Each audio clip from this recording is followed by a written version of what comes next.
Está lá no livro de Lamentações de Jeremias 4, de 6 a 8, que fala assim: porque maior é a maldade da filha do meu povo do que o pecado de Sodoma, que foi subvertiva como um momento sem emprego de mãos nenhuma. Os seus príncipes eram mais alvos do que a neve, mais brancos do que o leite, eram mais ruivos de corpo do que os corais, e tinham a formosura da safira. Mas agora escureceu-se-lhes o aspecto mais do que a fuligem. Não são conhecidos nas ruas. A sua pele se lhes pegou aos ossos, secou-se como uma madeira. Tudo que é recompensado é realizado com mais interesse e motivação. Então devemos associar recompensas e consequências ao desempenho das pessoas. Qualquer sistema de recompensa deve exaltar a conduta correta e depois recompensá-la publicamente. Além disso, o sistema deve determinar os pontos negativos inegociáveis, pois eles trazem prejuízo a todos. Assim deve-se associar uma consequência a eles também. Como administramos essa questão das recompensas? Em que prestamos atenção? A pessoa que nos cercam sabem o que é importante? Normalmente, quando as pessoas não dão os resultados que desejamos, algumas razões explicam por quê. Então, nós vamos trabalhar hoje sobre o princípio da recompensa. Não é? E como é que fica isso? Ô Guerra, é muito interessante quando a gente pensa a respeito de recompensa, porque, querendo ou não, sempre que nós fazemos algo, nós estamos pensando em um resultado ou em uma forma de gratificação Sim. em relação àquilo que fazemos, que é o que nós poderíamos também chamar de ganhos. E nós, há muito tempo atrás, eu acho que já tem uns 2 anos, nós fizemos um programa muito interessante que algumas pessoas até ficaram meia arrepiadas quando nós falamos aqui a respeito da intenção de Davi. Sim, né? com certeza. Quando Davi foi confrontar Golias. Então, ali no texto de 1 Samuel, é muito claro quando Davi chega e pergunta: o que eu vou ganhar com isso? Não é? Com certeza. Então, ele, em 3 momentos, ele pergunta e ele tem a mesma resposta. Claro que a motivação de Davi não era única e exclusivamente casar com a filha do rei, ou ficar livre dos impostos, ou Sim. ter a família protegida e amparada pelo rei. Mas isso, com certeza, ajudou a Davi a tomar uma decisão. E a gente precisa levar isso em consideração. Ninguém pensa em fazer sempre as coisas sem ter alguma forma de ganho. Isso seria extremamente incoerente e até mesmo desgastante, se não houvesse ganho nenhum. Não é? Mesmo que a pessoa seja extremamente espiritual, ela está pensando sim num ganho que seja para além dessa vida, mas ela com certeza está pensando em um ganho. Porque é muito interessante quando a gente leva isso para o lado espiritual. Sim. E a pessoa vira e fala assim: mas a gente tem que fazer sem pensar no que vai receber em troca. Mas a grande maioria das vezes, essas pessoas estão pensando numa teologia do galardão lá na frente. Sim, não é? Então, na realidade, esse sistema de recompensas, ele é um sistema motivador e ele é um sistema que realmente precisa estar sempre estabelecido, não é? Senão, a coisa, ela perde meio sentido. E uma outra coisa interessante é que quando essas recompensas, elas não alcançam o nível de expectativa. E aí, nesse caso, quando eu acho que estou fazendo mais e recebendo menos, e aí essa relação entre trabalho e ganho, ela fica desigual e aí vai realmente eliminar essa motivação.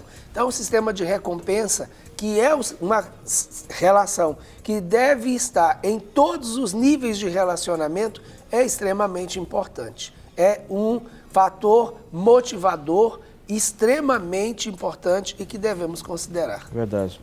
Nós já temos algumas participações, assim, a paz, irmãos, peço oração em favor das minhas filhas, a Sara, a Vitória, a Sofia, a Júlia e também para mim, André e meu esposo Flávio, não é?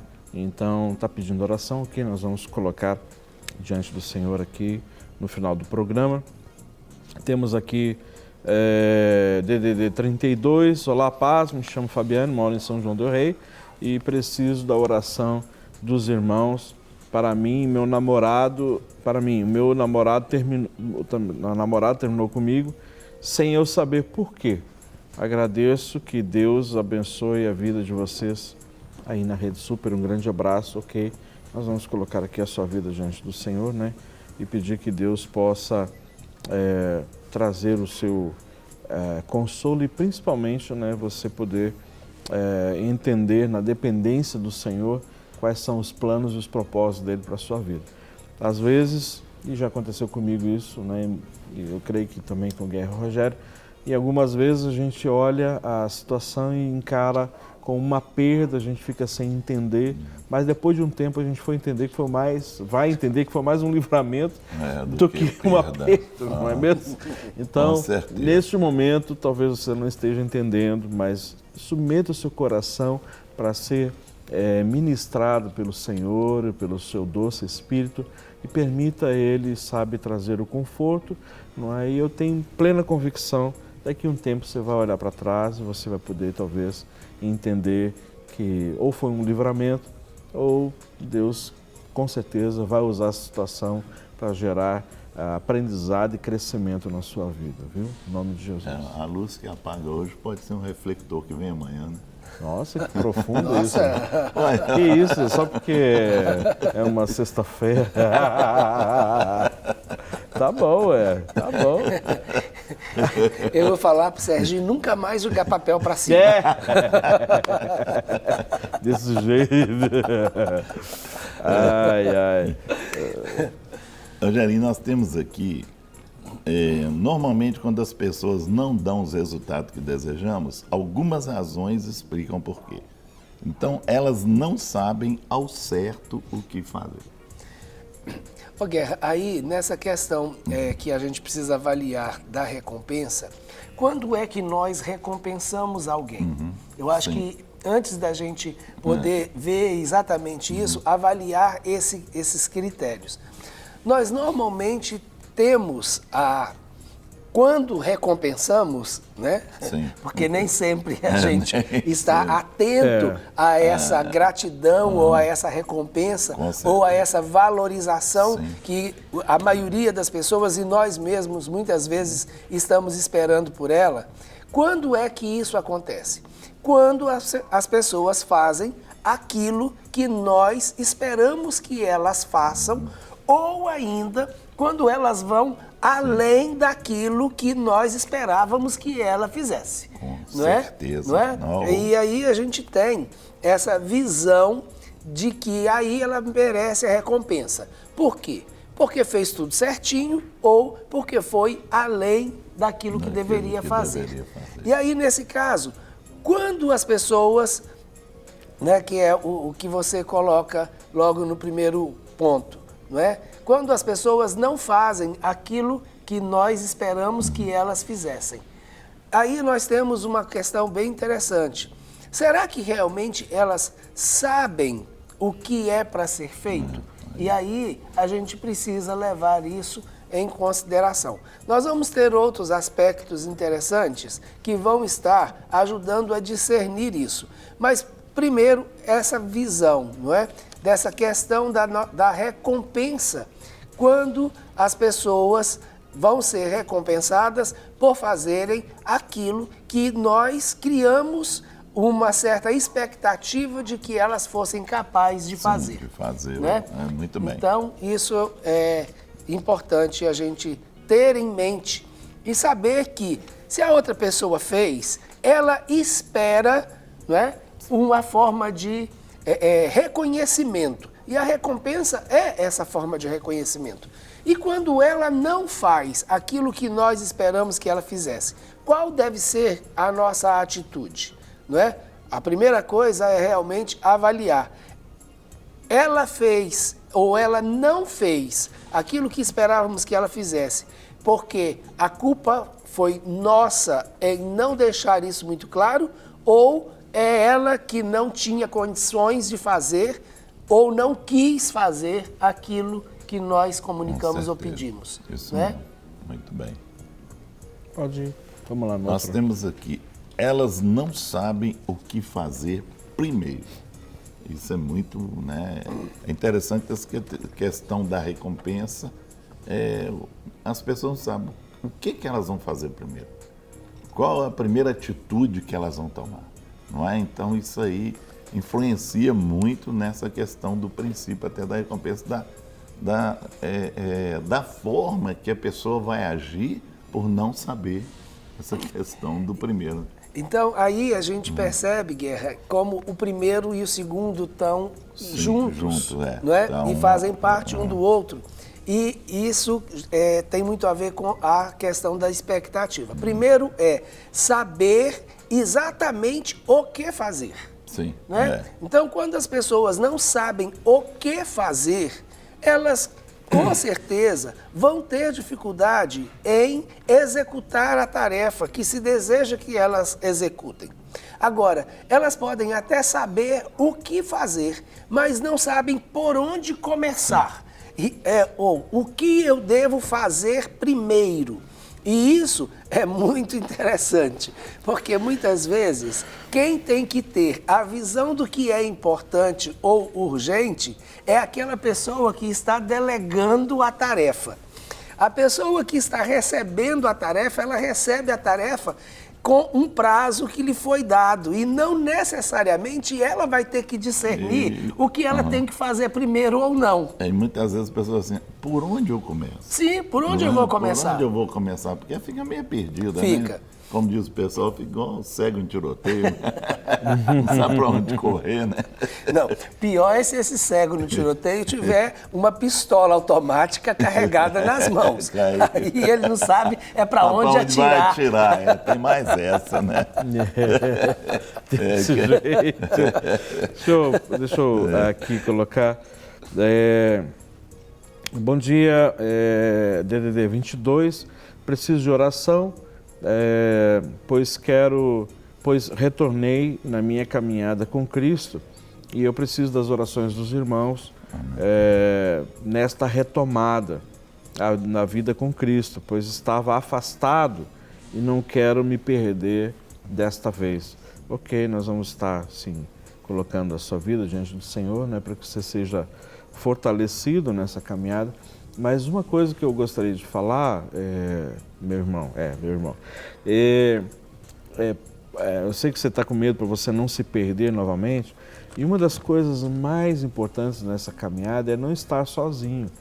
A caminhada com Cristo, ela é importante, nós temos sempre, pessoas conosco, né, onde você possa, assim, ser edificado, ser jogado para o alto, no sentido de mais próximo das Escrituras, mais próximos do Senhor. E uma das coisas que a gente assim incentiva muito é a questão do discipulado.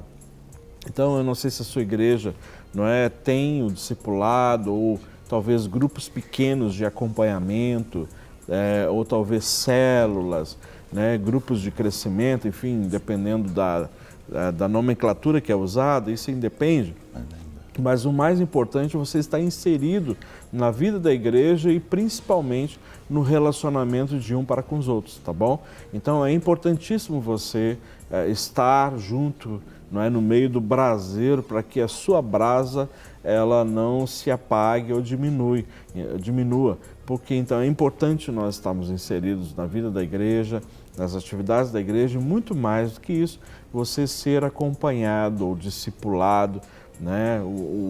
É importantíssimo essa questão de prestarmos contas para alguém, né? De termos alguém que esteja sobre as nossas vidas, que pergunte: e aí, fulano, como é que você está? Como é que você passou a semana? O que está acontecendo? E você ter a liberdade de abrir seu coração, né? Pedir oração, receber oração, você ser cobrado a respeito da sua vida de fé, de vida de oração, ser cobrado a respeito da sua vida de leitura das Escrituras, tá bom? Isso é muito importante e com certeza isso vai te ajudar a permanecer firme e você não ter esse medo de se desviar ou mesmo perder a fé e voltar para as práticas, né, que o mundo nos atrai, não é? Ok. Nós temos aqui uma outra participação. Tem uma pergunta aqui, é a seguinte, eu já vou responder, porque a pessoa diz assim: ó, quando a gente sonha morrendo, o que significa? É o Fernando Saldanha de Açailândia. Ô Fernando, nós tomamos uma postura aqui no programa de sonhos, você enviar por e-mail para a gente, tá bom? Para a gente não se deter a respeito disso, até porque apenas isso a respeito do sonho, ele é assim, é difícil dizer, né? Só por uma revelação divina. E a gente precisa ter assim, um pouco mais de detalhes a respeito disso. Então, para isso, você digita, manda um e-mail para a gente, que a gente vai buscar do Senhor uma direção. Se assim o Senhor nos der, a gente encaminha para você a resposta do seu e-mail, tá bom? DDD 31, bom dia, olá pastores. Hoje estou extremamente triste. Sei que é minha alma, mas estou como aquela palavra que diz que o desejo adiado, né, a esperança, né, que ela é adiada, ela faz adoecer os ossos. Tenho um irmão que tem problemas com drogas e está cada vez pior. Minha mãe e meu pai não fazem o que deveria ser feito. Se omitem e desobedecem várias coisas que estão na palavra de Deus. Sou cristã, sou casado, tenho 2 filhos e uma família maravilhosa. Gostaria muito de conseguir não olhar para trás. Sou muito abençoado e não tenho conseguido viver a minha vida. Me disseram que idolatro a minha família. Não sei, mas o que fazer além de orar? Belo Horizonte, Minas Gerais. Eu quero aproveitar, Rogério, depois dessa questão, voltar um pouquinho atrás, mas aí tem uma coisa muito interessante, é que você está vivendo, minha irmã, aquilo que não é a sua vida mais para viver. Você está ocupando um lugar que ele acaba não sendo seu mais, não é? Você não é responsável pelos seus pais. Essa é a primeira realidade que você precisa entender. E você também não é responsável pelo seu irmão. Se tivesse alguém para ser responsável pelo seu irmão, esses seriam os seus pais e não você. Deus já te deu uma família, que como você diz, uma família abençoada, um esposo, filhos, e essa tem que ser a sua preocupação. Deixar para trás as coisas que para trás ficam, não é? E esse é um dos pré-requisitos para o casamento, é deixar pai e mãe. Não é que eles deixam de ser pai e mãe, mas esse contexto de deixar a outra família para estabelecer a nova família que o Senhor está te dando. Então, tire essa ansiedade do seu coração e traga para você a tranquilidade de que o Senhor, Ele cuida dos seus. Então, entregue aquilo que não é seu nas mãos do Senhor, não é? Lance sobre Ele a sua ansiedade, porque Ele cuidará de você. Essa é a promessa dele para a sua vida. Agora, viva a sua vida. Não tome o lugar de ninguém, porque se você tomar o lugar de outro, com certeza você vai deixar de fazer aquilo que você precisa fazer. Exato. Aonde você está. Então, tomar conta do seu pai, da sua mãe, do seu irmão, significa dar menos atenção para os seus filhos, o seu esposo e a sua própria casa. E depois, quem vai cuidar da sua casa? Exatamente. Não é? Então, seja sábia e prudente e descanse no Senhor. Não é? Eu acho que isso é a orientação que eu tenho para te dar. Agora... E uma outra coisa, Rogério, desculpa, não confundir, sabe, honrar pai e mãe é diferente, né? Então, honrar pai e mãe, esse é um dever nosso, isso é uma coisa, mas isso não quer dizer que você vai fazer as coisas que eles teriam que fazer. Eles teriam que fazer, tá bom? Então, assim, se você não fizer isso, ou se dispuser a fazer isso, estar pronta para fazer isso, então aí é só o início de um processo dessa tristeza chamar outra tristeza, um abismo chamar um outro abismo.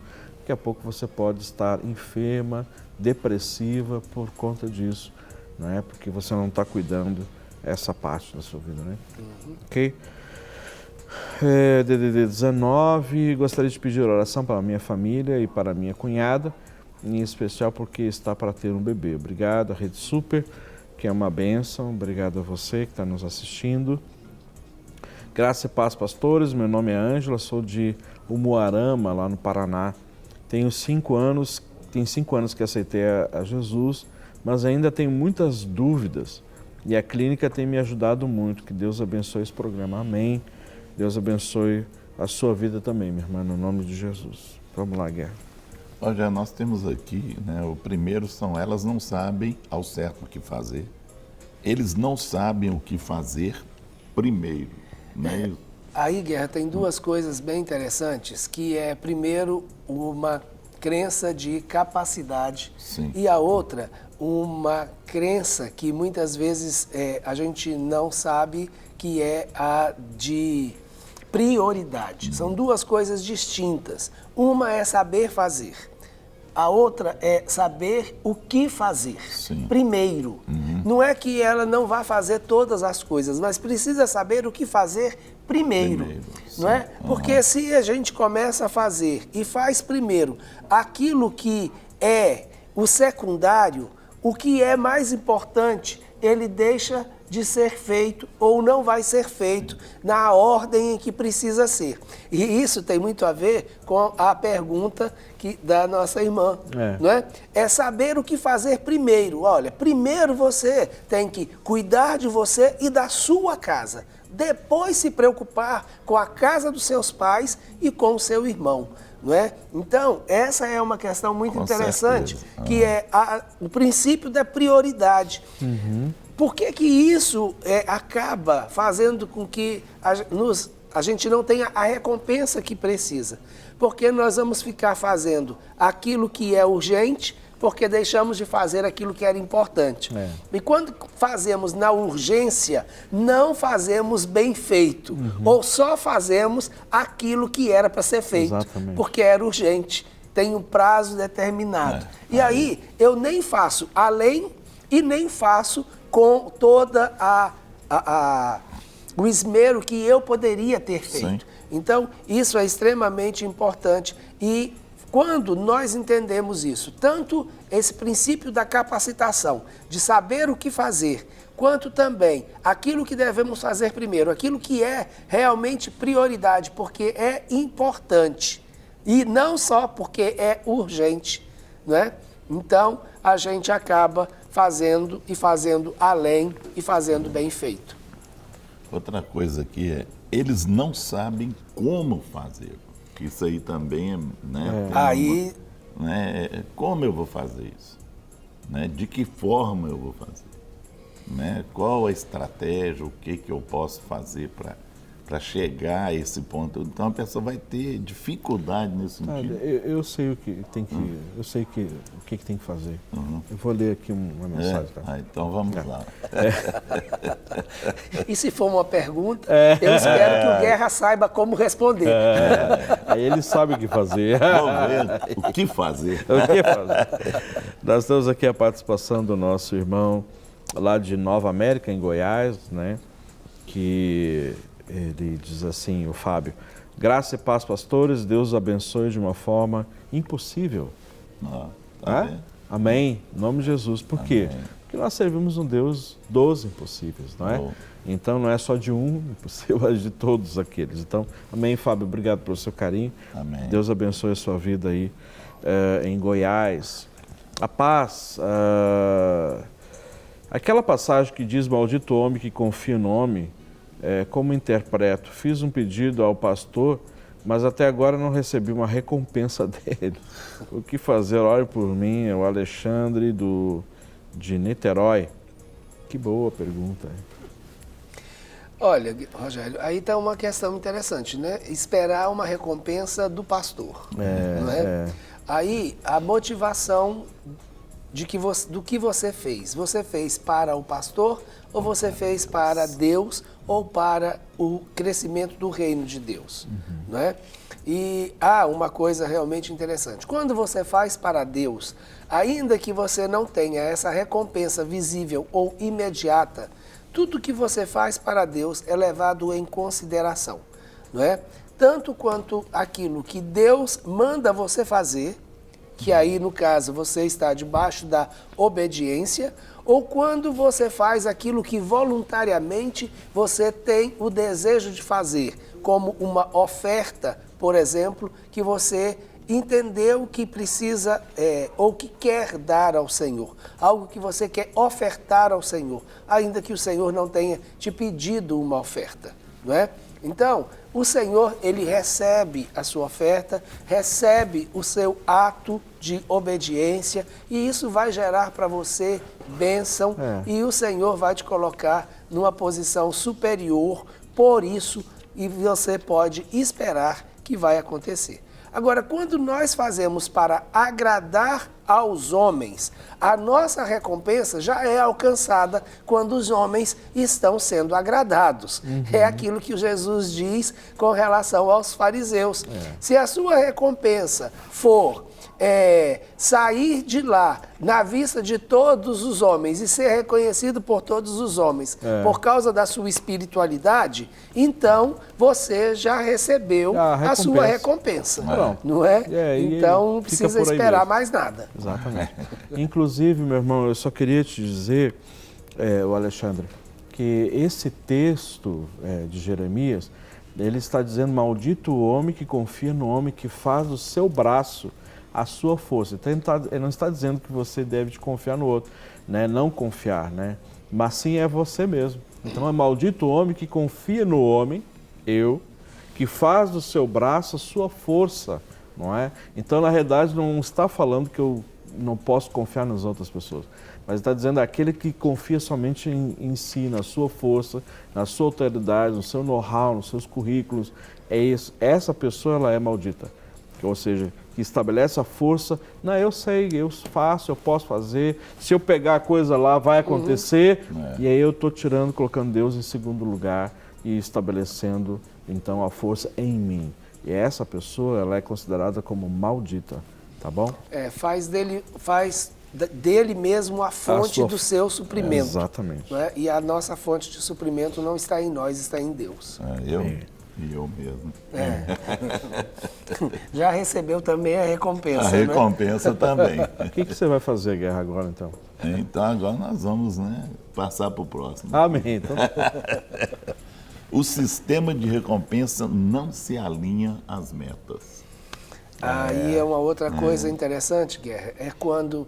E aí talvez tenha um pouco a ver com a questão que o Alexandre colocou. Com certeza. Quando o sistema de recompensa que está estabelecido não está compatível ou não se alinha com as metas que são propostas. Então, aí é aquilo que eu falei logo no princípio. Ele acaba gerando uma desigualdade nessa balança e essa balança perde o equilíbrio. Eu acho que estou sempre fazendo mais e recebendo menos. Então, quando eu acho que faço muito e recebo pouco, a minha tendência é deixar de fazer ou começar a cobrar do outro, achando que o outro está sendo injusto, não é? E nenhuma das duas coisas são saudáveis, nem em nenhuma forma de relacionamento, não é? principalmente nos relacionamentos interpessoais. Quando você acha que está fazendo muito e a outra pessoa não reconhece, não valoriza, não vê aquilo que você está fazendo, não é? E aí você vai ficar naquela situação, mas eu carrego água na peneira, faço tudo que fulano quer, fulano nem me fala obrigado. É verdade. Porque você estabeleceu um plano de recompensa que não é compatível com as metas que você faz. Então, realmente, isso acaba gerando um desgaste muito grande nas relações, inclusive nas nossas relações com Deus. Não é? Então, por exemplo, nós temos pessoas que de repente viram e falam assim, mas eu jejuei 40 dias e Deus não falou nada. E quem te falou que Deus é obrigado a falar? Só porque você jejuou 40 dias. Então está fazendo mais, parece uma penitência. Exatamente. Para poder Deus ter compaixão uma barganha do meu esforço. Deus já teve compaixão de você, né? Morreu na cruz do Calvário e viu o seu filho. Então, esse sistema muitas vezes de recompensa, quando ele não está alinhado com as metas que nós temos, ele vai gerar esse tipo de desgaste e de frustração, e que é uma outra situação. E se sentindo frustrado, você vai realmente amargar a tristeza, a amargura, a decepção, né? E vai ficar nos cantos sem saber como continuar. Para receber todas as novidades do canal, inscreva-se e, se curtir o vídeo, clique em gostei. Aproveite para acompanhar a Rede Super nas redes sociais.